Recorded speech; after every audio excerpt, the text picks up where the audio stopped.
Welcome to History Twists.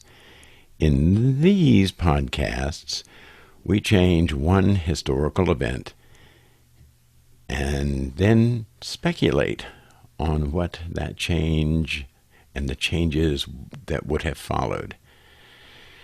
Boots on the ground history recognizes that history is a flow of events, a kind of cascade akin to those designs of dominoes in which one domino, when pushed over, causes a multitude of other dominoes to fall. In this case, one change can cause dramatic changes. In this particular episode, we explore an exciting speculation or history twist concerning a famous and perhaps underrated person, Nikola Tesla. Now, in this episode, we're happy to have Chandler Foster, a college student at Emory and Henry University, who has participated in our other podcast, Things You Don't Know, which you should check out. Anyhow, he's joining us for this episode. The point of divergence that we're examining in this episode is what might have happened if Tesla's idea of free energy had actually come to pass. To set the stage, we need to examine the backgrounds of Tesla and Edison. Nikola Tesla, one of the most influential inventors of the late 19th century and early 20th century, is revered today for his groundbreaking work in electrical engineering and visionary ideas. From the concept of the alternating current, AC, to the invention of the Tesla coil, his contributions have had a lasting impact on modern technology. Yet, perhaps one of Tesla's most ambitious and controversial ideas was his vision of transmitting free energy wirelessly across the globe. Tesla was a visionary who dared to dream of a world where energy was free and abundant for everyone. He wasn't just talking about electricity running in our homes. No. He envisioned a system where power could be transmitted wirelessly across vast distances to light up cities and power machines without a single drop of fuel or the need for miles of cables.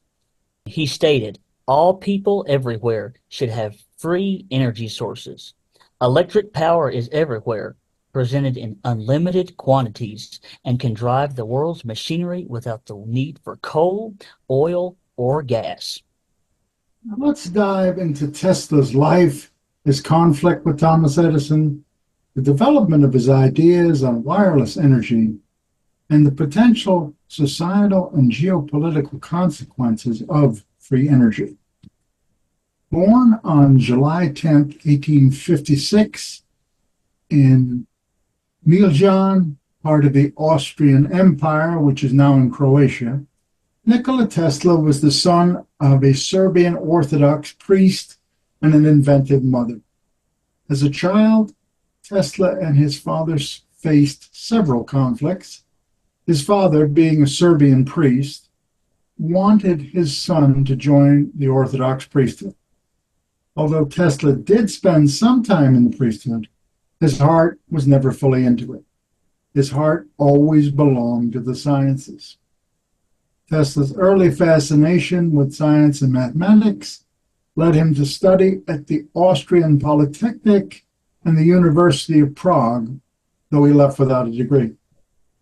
Tesla first worked for a telephone company in Budapest, where he began developing ideas for the induction motor. His career then took him to Paris before he emigrated to the United States in 1884. It is interesting to note, as reported in PBS research and the movie The Current War, Tesla had correspondence with Edison in which Edison promised $50,000 to Tesla, which prompted Tesla to go to the USA. He met Edison in Manhattan, and Edison told him that the $50,000 was a kind of American joke. Edison told Tesla that he didn't understand American humor. and that if he became a real American, he might then understand. Now, look, in my opinion, this statement is another example of how Edison was manipulating and using people. What a jerk. I also wanted to add a little information about one of the things that drove Tesla towards AC electricity transmitted wirelessly. Now, when Edison lit up New York City, there were rickety poles with sagging wires everywhere. Children were climbing these poles and getting electrocuted. Plus, the poles and wires were very unsightly. And as far as Edison goes, what a jerk is right. But now, as far as Tesla goes, his time in America marked both his greatest achievements and challenges. His work on AC power systems revolutionized how electricity was transmitted over long distances, but he spent most of his life in financial difficulty. Despite holding around 300 patents, Tesla's larger dreams, such as his Wardenclyffe Tower project for wireless energy transmission, went unfulfilled. He died in relative obscurity in New York City on January 7, 1943, at the age of 86. But his legacy as one of the most brilliant inventors of his time still remains intact. Tesla's early career in the U.S. was defined by his troubled relationship with Thomas Edison. Edison and Tesla did not see eye to eye, despite the fact that they were both brilliant men. Tesla advocated for ideas that Edison opposed. The two had fundamentally different views on how electricity should be distributed. Edison advocated for direct current, DC systems, which had a limited gain and required many power plants.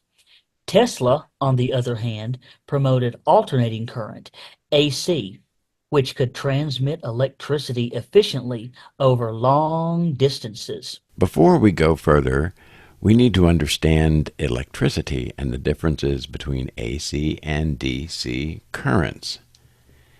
Electricity flows in two forms: alternating current, or AC, and direct current, DC.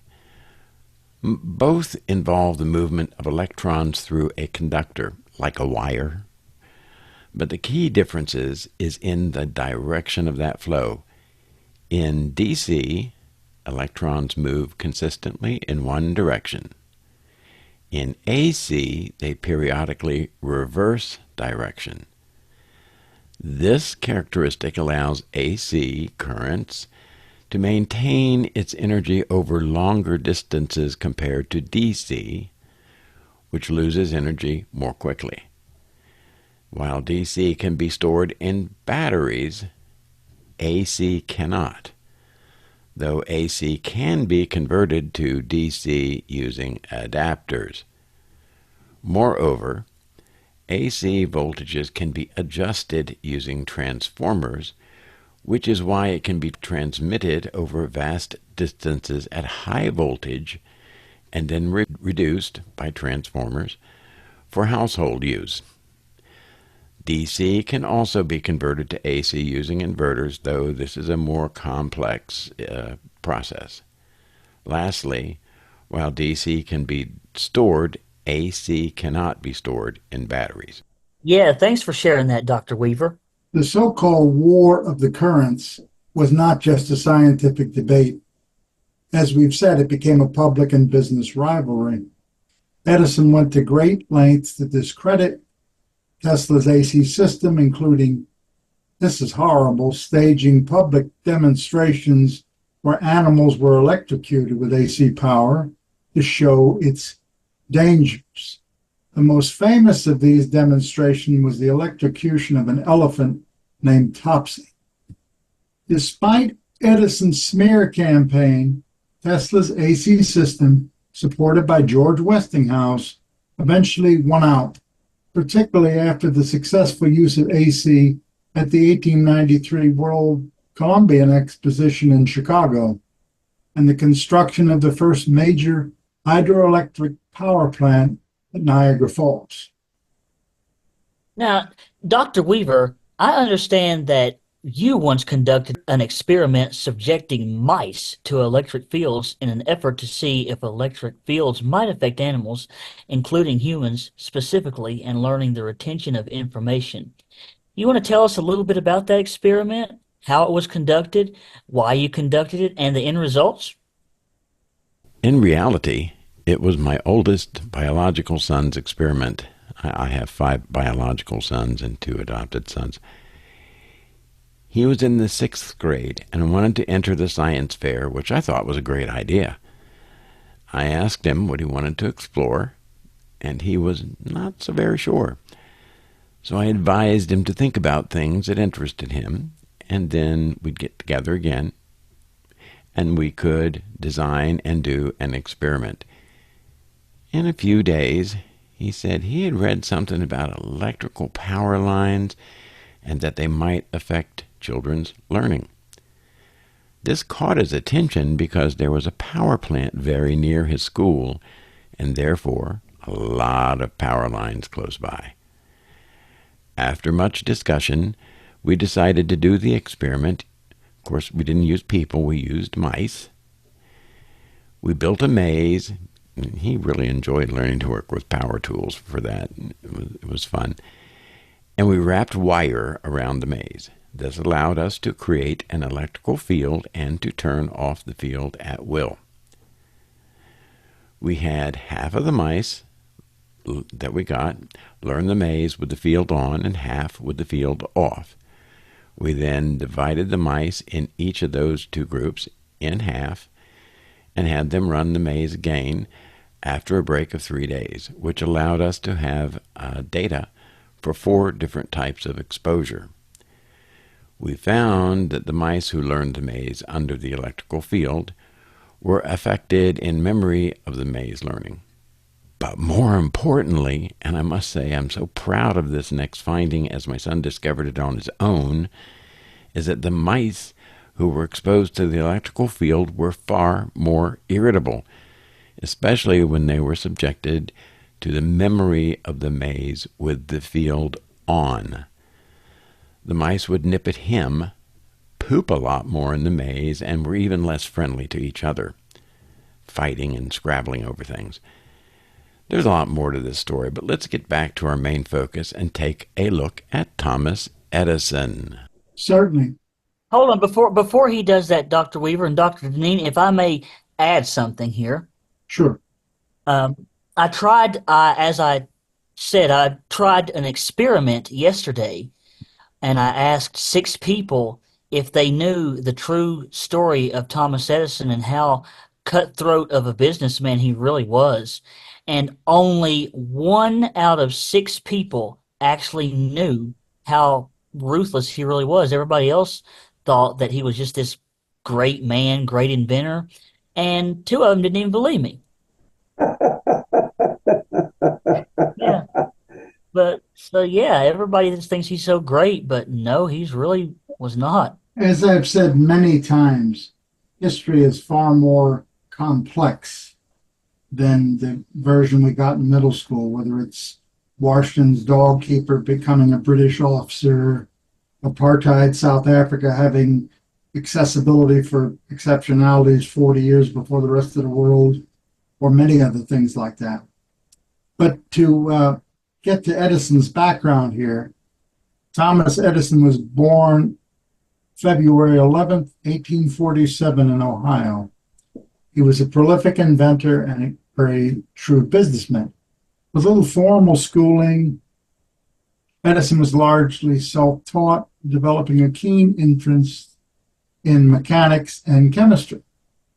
His most famous inventions include the phonograph, the motion picture camera, and the incandescent light bulb. While Edison was undoubtedly a brilliant inventor, his business practices were often criticized. Some would even argue that his tactics were unethical and ruthless. He was known for aggressively protecting all of his patents while sometimes stifling competition through legal battles and dubious tactics, particularly during the so-called War of the Currents. The War of the Currents is a prime example of Edison's unethical business tactics. He was also known for taking the credit for the work done by others working in his labs. He often built his ideas from individuals whom he had employed, giving them little or no credit for their original work. Edison died October 18th, 1931, at the age of 84. His last breath is preserved in a vial in the Industrial Museum, Greenfield Village, of his old friend Henry Ford. Tesla's fascination with wireless transmission of electricity led to the construction of the Wardenclyffe Tower in New York in 1901. Tesla envisioned a world where electricity could be transmitted through the air using Earth's ionosphere as a conductor. This technology would, in theory, provide free and unlimited energy to everyone on the planet. Tesla's dream was not just about convenience, it was about democratizing energy, eliminating the need for expensive infrastructure like power lines, and empowering people in remote or underdeveloped regions. Tesla's ideas centered around something he called the Wardenclyffe Tower, a massive structure built on Long Island in the early 1900s. This tower was planned to be the first of many, creating a global network that would tap into the natural energy of the Earth and its atmosphere. He believed that by harnessing the energy found in the Earth's atmosphere and ionosphere, he could create a system where electricity would be available to anyone, at anywhere, at any time. No power plants, no fuel, just pure, free energy. However, as we know, his dream never came to fruition. His backers, particularly J.P. Morgan, pulled out the funding when they realized there would be no way to monetize this system. After all, how do you charge people for something that's free? Wardenclyffe Tower was never completed, and Tesla's idea faded into history, overshadowed by more profitable and less idealistic ventures. One of the major concerns surrounding Tesla's wireless energy ideas is the potential effect on human health, plant health, and the environment in general. Sounds a lot like the problem my son investigated, doesn't it? Large-scale transmission of electricity through the air would expose people to electromagnetic fields, or EMFs, on a regular basis. While Tesla believed his technology was safe, modern research suggests that prolonged exposure to strong EMFs may have health risks such as headaches, sleep disturbances, and perhaps more serious conditions. Even so, the environmental impact of such a system could have been quite significant. Disruption to wildlife, particularly animals that rely on the Earth's magnetic field for navigation, such as many birds have, could have had unpredictable consequences. There might also have been atmospheric interference, potentially affecting weather patterns and communication systems. The introduction of free energy would have upended the global economy. Entire industries built around the sale and distribution of energy, such as oil, coal, and natural gas, would have been rendered obsolete. Major corporations involved in these industries would likely have fought very hard to suppress Tesla's technology, much as Edison did during the War of Occurrence. The vast amount of money saved by eliminating energy costs would have been diverted to other societal needs, such as education, healthcare, or infrastructure development. However, there's also the possibility that the economic disruption caused by the collapse of energy-related industries could have led to widespread unemployment and instability. Access to free energy would have dramatically altered the geopolitical landscape. Countries rich in fossil fuels, such as those in the Middle East, would have lost their strategic advantage, while nations that adopted Tesla's technology early might have gained newfound power. Wars fought over energy resources might have been avoided, potentially changing the course of 20th century history. The Organization of the Petroleum Exporting Countries, OPEC, would likely have dissolved or seen a significant reduction in power. Without the global demand for oil, Middle Eastern economies heavily relied on oil exports might have collapsed or forced to diversify rapidly. It might have happened that the OPEC nations would have used their resources to advance the production of other products and therefore might have become a major producer of goods and services and a worldwide production center.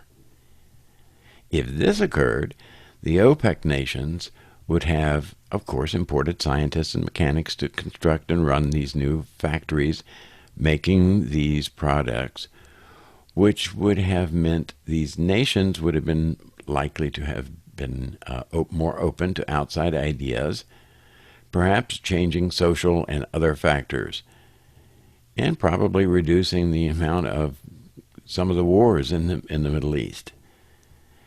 The entire region could have replaced Asia as a production giant, from autos to toys.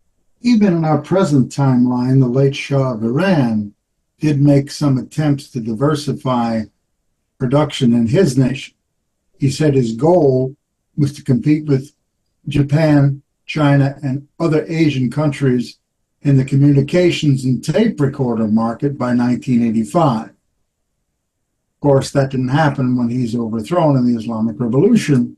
This indicates the Shah and other leaders of the Middle East wanted to modernize their nations, but didn't have the infrastructure, the support, or a modality to do it with.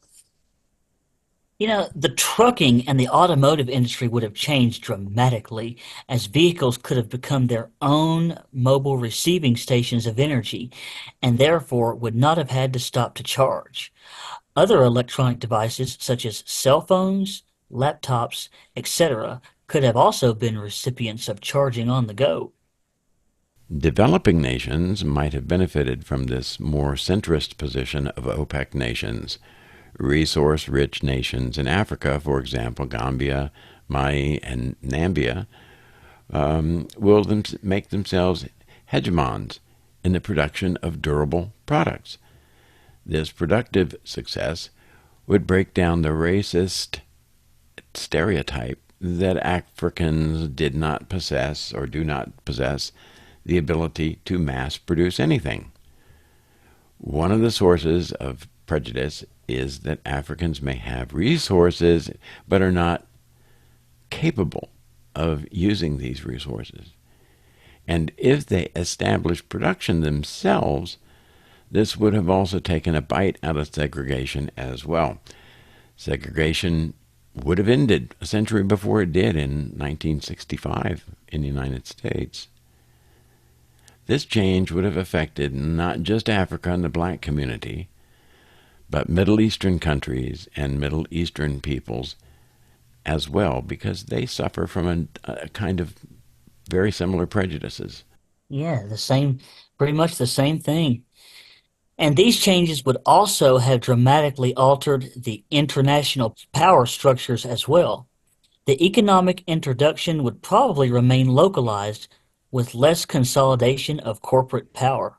Not needing to pay for power would free up a great deal of money and probably even lead to a more equitable distribution of wealth and less international aggression. The environmental impact of Tesla's free energy system could have been largely positive. With no need to burn fossil fuels, carbon emissions would have dropped dramatically, reducing the effects of climate change. However, as mentioned earlier, the ecological and atmospheric consequences of transmitting energy through the air remain uncertain.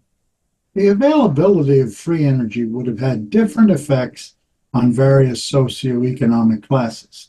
For the wealthy and industrialists, it could have meant a loss of power and profits, as energy control would no longer be a major factor. For the middle and lower classes, especially in underdeveloped regions, free energy would have been a tremendous boon, greatly improving quality of life and opening up new opportunities for economic growth and development.